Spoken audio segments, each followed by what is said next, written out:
హైదరాబాద్లో whisky ice క్రీంలు అమ్ముతున్న పార్లర్ల గుట్టురట్టు చేశారు ఎక్సైజ్ ఎన్ఫోర్స్మెంట్ అధికారులు. ఐస్ క్రీం పార్లర్లపై దాడులు నిర్వహించగా జూబ్లీహిల్స్ రోడ్ నెంబర్ 1-5లో ఉన్న హరికే కేఫ్ ఐస్ క్రీం పార్లర్లో విస్కీ కలిపిన ఐస్ క్రీం అమ్ముతున్నట్లు గుర్తించారు.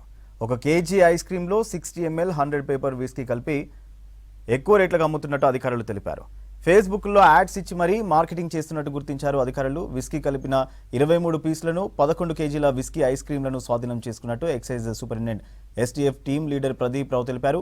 ఐస్ క్రీం పార్లర్లను దయాకర్ రెడ్డి, శోభన్, శరత్ చంద్రారెడ్డి నడిపిస్తున్నట్టు గుర్తించారు. కేసు నమోదు చేసి విచారణ కొనసాగిస్తున్నారు ఎక్సైజ్ అధికారులు.